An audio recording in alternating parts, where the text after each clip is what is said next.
Welcome everyone. Good morning everyone. Hope everyone is doing fine. This is your girl Karine for one more segment of wise words this morning.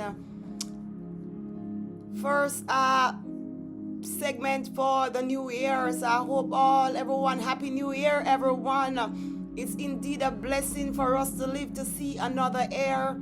So I hope all that you wanted to accomplish for 2024 was accomplished, and this is a new year. And if it was not accomplished, just do not give up. Be resilient, be consistent, be persistent. Have a fighting spirit. It doesn't matter how much you have gotten knocked down.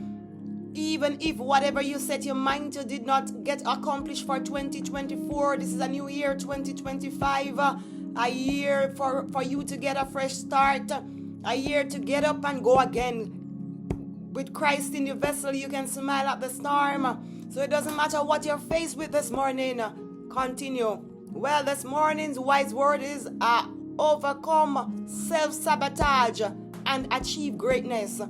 So if you had a self-sabotage in 2024 and did not accomplish greatness, this is your opportunity. It's a new year. You have crossed over. Make use of this new year. And get up, brush off yourself, dust off yourself and go again. Overcome self-sabotage in this new year. Tell yourself this new year, I'm going to make it. Tell yourself for this new year, I am going to accomplish all that I've set out to accomplish. And remember, in all things, do not leave God out of it.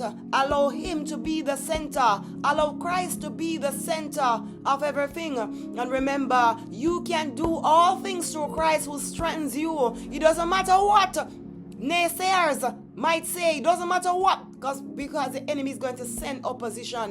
Whatever you set out to do, opposition is going to come. But do not worry. Don't allow anything to shift your focus. Have a tunnel vision to know, set goals, and to decide that you are going to live better than how you live in 2024. Remember, is what you say to yourself. Is not what others say about you. Is what you say about yourself. So want the best for yourself. Talk the best over yourself. Tell yourself for 2025, I will be the best version of myself for this year. I will be better than 2024. I will speak better. I will walk better. I will keep better company. I will have goal, have visions for myself. Try to do better. Try to live a better year, and remember, allow God to be the center of it. And remember, you can do all things. We can accomplish all things through Christ who strengthens us. Right? Remember, in all things, and give thanks. Give thanks for the chance to see another year. This is the year, right? Although we do not know what is in store for 2025, but we will not be afraid. We do not know what the future is for 2025, but we know who holds the future for 2025, and that man is God, who is our Father, right? Who is the King of Kings, the Lord of Lords, the conquering Lion of Judah. There is none great like Him, and there will be none greater than Him. So listen to me. Do not go in 2025 afraid, depressed, disappointed, because listen, we have a Father that takes care of His children. If you draw nigh to Him, He will draw nigh to you. Draw close to Him. Allow Him to be the head of your life for this year. So it doesn't matter what the media might say, what the news might say, and cause fear to come up over us. Do not be afraid. He did not give us a spirit of fear. Fear is a spirit, but of power, of love, and of a sound mind. And remember prayer. Remember prayer. It doesn't matter what opposition, it doesn't matter what we are faced with for this year. Use prayer. Prayer is the way that we can communicate with our Father. So it doesn't matter what curveball life throws us. Because sometimes we can get knocked off our feet because we have some things that come to shift us off focus of what we have to accomplish. Or what we have our mindset on. The opposition is going to come. But don't focus on the problem. Don't focus on the opposition. Do not focus on the situation. Focus on God. and allow him to be ruler. Lord, ask him for advice. Our Father, our knowledge is limited. His knowledge is unlimited. Right? So ask him to be the leader, be the ruler. Ask him for guidance, for direction. In all things, seek him first. In all things, yes, we have all these goals and these dreams, but in all things, seek him first and he will lead you on the right path. He knows where every roadblock is. He knows where every trap is set. So ask him. Whatever situation you are faced with, just ask him. Go down on your knees in prayer and ask him for the way forward. Ask him for the right direction. Ask him to be the driver, to lead you in whatever direction you want to go for 2025. Invite him in whatever situation you are in, whether family, whatever situation you are faced with. Just allow him to be Lord of our lives. Let us allow him to be Lord of our lives for 2025. Our aim, our determination should be for 2025 to have a closer walk with God. All right, so this morning for wise words, overcoming self-sabotage and achieve greatness for this year. So first and foremost, we might ask the question, what is self-sabotage and how does it affect us? So self-sabotage is doing things consciously or unconsciously that hold us back from achieving our goals and living our best lives. So self-sabotage are decisions that we make, daily decisions that we make. And whether we are conscious of them or we are not really aware that these habits or these ways that we have is holding us back when we pay attention to them and take our eyes off our destination and off our goals. Yes, we get in this new year very anxious and very excited, and we set all of these goals, but guess what? Don't allow our go down like in the middle of the air. We take all of these come and then our focus is shifted and we are no longer have that vim, we no longer have that vitality and that vigor to push forward because now the light has gone out. The all the air out of the balloon has gone. Because now we gone back in the old ways of doing things, the old style, the old habits now come back to haunt us. Right? And it's our self-sabotage, it's like putting up roadblocks for ourselves. We, our own self, are put up roadblock because we know we're supposed to do something. We write our dreams, we write our goals, our visions, what we would like to accomplish for the new year, what we would like to achieve.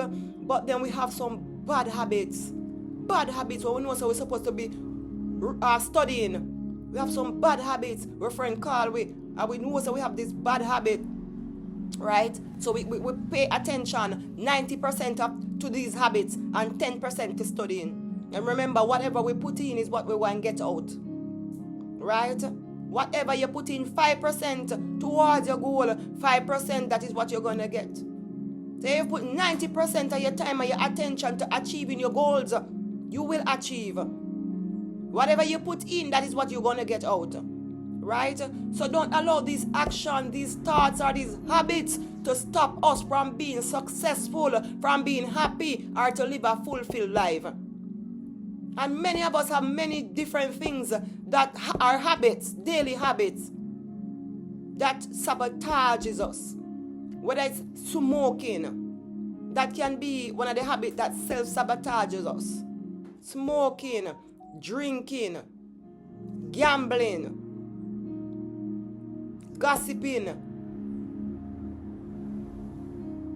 We love to sleep.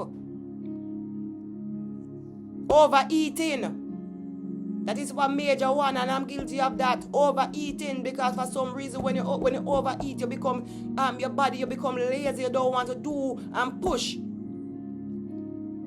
I have a friend who always say, boy, I don't like eat breakfast because whenever I eat breakfast, it's like I have a thing named amnesia. You become sleepy. You're not vibrant anymore. You just become logy and the bed is calling you. And for some reason, you know you have work to do, but then you're gone back in the bed to lie down. Because the food now, you eat this food so early, And as one verse in Proverbs said, it says, woe be unto woe be unto the palace that the king that is in charge of that palace eats breakfast in the morning. So there's this thing about eating. So if you can limit yourself to eat, because remember, food is just a fuel. Food is just a fuel for our body. So you eat just enough just to keep you going. It's a fuel. Yes, it nourishes and all of that, but don't overdo it. Don't overindulge. Because gluttony spirit is real. Gluttony spirit. Gluttony is a spirit. Overeat, overindulge. That's why the good book says, in all things practice moderation. So these bad habits, all of these bad habits can really allow us to take our eyes off our goals, off our vision, and sabotage us. Our same habit keep us from achieving our goals. The bad habits that we have. Right? So self-sabotage from a biblical perspective is us not living by what was commanded of us to walk. So we walk in the spirit. Right? And not to give in to these fleshly desires. So we don't obey the lust of the flesh.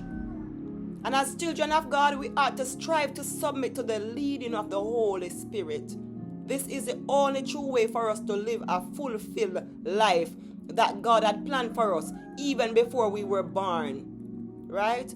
And in John 10 verse 10, we clearly see that the enemy comes to kill, to steal, and to destroy all the plan that God has for his children. Remember, God has a plan for us. Jeremiah 29:11 speaks about the plan that he has for us is not to harm us but to prosper us. That goes to show that our Father has a great plan for our lives.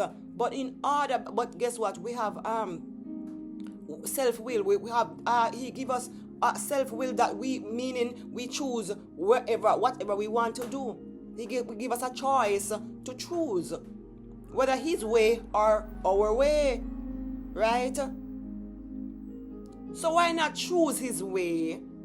Why not allow the plan that he has for our lives for 2025 to come true for us? Because he's a good father. So the plan that he has for us must be a good thing. So let go of the steering wheel and start praying. Say, God, whatever plan, whatever purpose, whatever I was sent here to do, God, allow it to be fulfilled. Start, Father, give me dreams or visions, eyes to see, Father, the plan that you have for my life. What direction, Father, you want my life to go in. Remember, he is the potter. We are only the clay. So allow him to mold us and to fashion us according to his plan that he has for our lives and what direction he wants to go in. So when we are praying, pray and say, God, not my will, but let your will be done for my life for 2025. Not my will, Father, but whatever you plan for me, let it be fulfilled for this year, Father. Whatever direction you want it to go in, Father, let it go in that direction. Right? And I'm going to give a practical example. One of the ways we can self-sabotage is through disobedience. Right? So, an example of this is God, he puts it on our spirit to fast, to do a fast. It's a new year, and it's best we can start this new year with a fast, because when we do fasting, it allows us to grow closer to God. When we do fasting, it kills the flesh. It puts the flesh under. So the flesh no longer is powerful. Right? It weakens the flesh. So now the spirit can become strengthened. And when our spirit man is strengthened, this is the time we get to hear from God more clearly. And when we hear from God more clearly now, then he points us in the direction that he wants us to go in. Right? So now we have been struggling from 2024 with all of these financial problems, right? Marital problems, rebellious children, right? Lack, poverty, all of this is struggles, life cycles that keep going around and not getting better, right? And you might have cried out to God, prayed and asked Him for a way out of our situation, and He has laid it on our heart to do a fast. And remember, fasting is very spiritual. We may not understand the whole depth of how it works, but when we go on a fast, it really moves mountain, right? And in Isaiah 58 verse 6 to 11, ask the question, is this the fast that I have chosen, right? And it states, to loose the bands of wickedness, to undo heavy burden. So we see what that fast serves a purpose. It looses the bands of wickedness and it undo heavy burden, right? And also Matthew 17 and verse 21 states that these kind come out by prayer and fasting, right?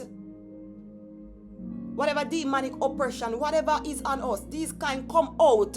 Whatever problem is your circumstance, situation, whatever the enemy has kept us, has used to keep us bound, fast can loosen all of those. So the Holy Spirit, right, dwells in all the true children of God. The Holy Spirit dwells in us. Once we become converted, once we become take on the name of Christ, right, and He fills us with His Holy Spirit, right, and this Holy Spirit does many things for us, such as to guide us when we feel lost, to empower us when we become weak, right? So God called us to do a fast, but we become disobedient because we don't want to kill the flesh. We all want just to eat. Just to eat, and we don't do that fast, and we disobedient, and won't kill the flesh. We become disobedient and will not put that flesh under, not subdue that flesh. So we are still stuck because of disobedience in that vicious cycle, going around and around of lack, of poverty, of everything. A person might ask, so you say you are a Christian, but then what? Because Cinnabon might say, what does it make? Does it make sense to go in and to become a child of God? Because they see where Christians still struggles. Child of God, they still going through all of this lack, poverty, all of these things. And yet they pray to God, yet they go to church, but they are not delivered out of whatever they are going through. Listen, we suffer because of lack of knowledge. We suffer because of lack of knowledge. Our Father, He always provides an escape route for His children. Always. It doesn't matter what the enemy might be coming at us with. He always provides an escape route for His children. But are we willing to walk that road? Are we willing to go that road that He has provided for us? And I'm not going to sit here and behave as if I am. Many times I am disobedient here to go on a fast, and I'm telling you, I struggle because that is the time the enemy, because the enemy do not want it to get that breakthrough. That is the time you feel hungry even more. But for us to break that vicious cycle, we have to put the flesh under. And don't allow it to rule us. Because the flesh wants to be satisfied at all times. The flesh has its desires and wants to be satisfied at all times. When the spirit when you want to pray, fast, the flesh don't want that. Because our flesh can become our biggest enemy. When we are supposed to get a breakthrough, when we are supposed to elevate, when we are supposed to go higher in God. Remember, God is a spirit. And they that worship him must worship him in spirit and in truth. So we are walking in the flesh every day. It's going to keep us from us having that relationship with God, from us going closer. Remember, he is the vine, we are the branches.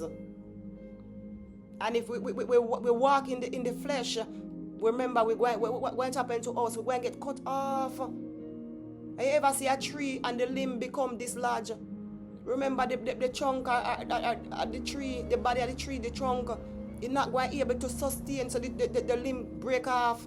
You see the limb dry up after a while, and then when the limb dry up now, that is the time you get attacked by the enemy because you're disconnected from the vine.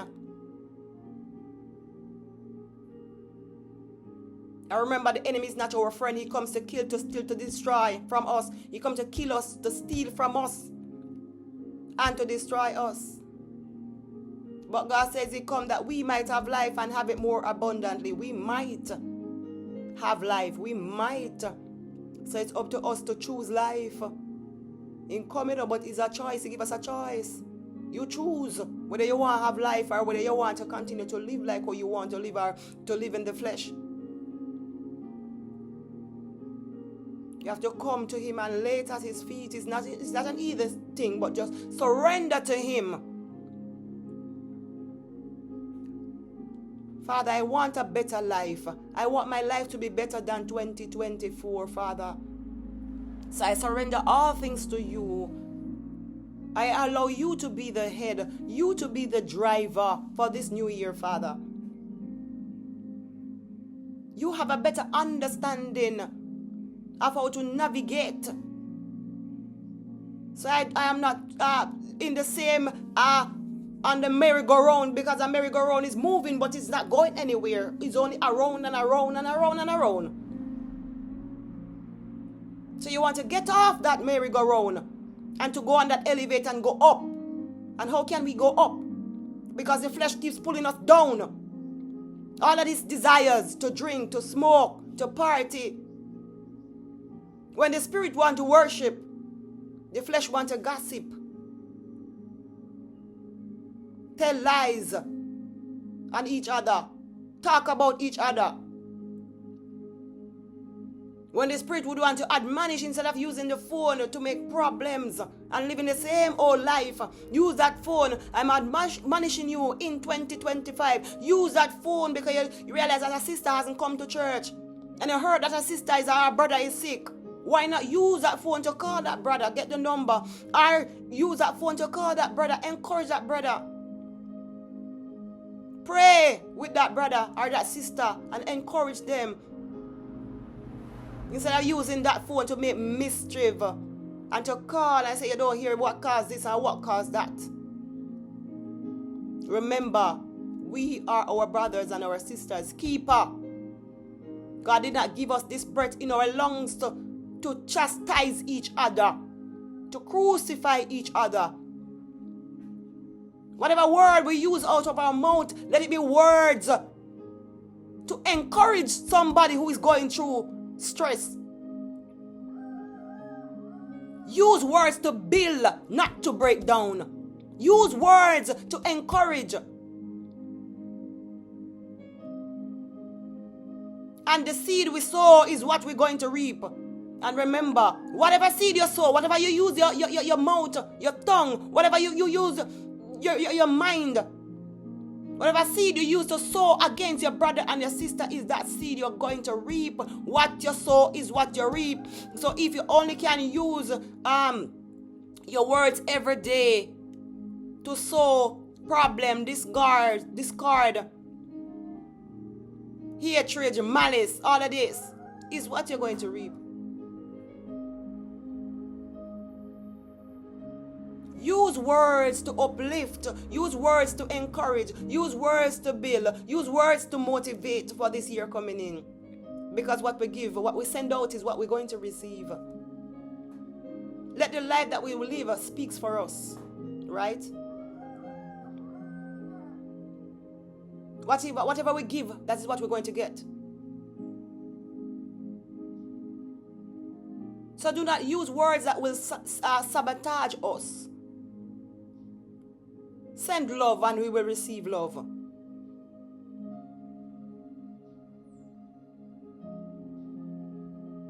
You see a sister struggling and you know you can help. And you don't have to be rich to help somebody. The more you give, the more you will receive. Be a blessing to someone. Try to live better than how you live, how we all live. Let us try to live better than how we all live in 2024.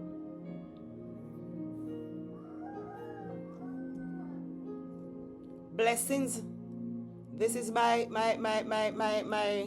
encouragement for this new year. So blessings. Subscribe, like, share with someone. These are my wise words to you this morning. Be blessed.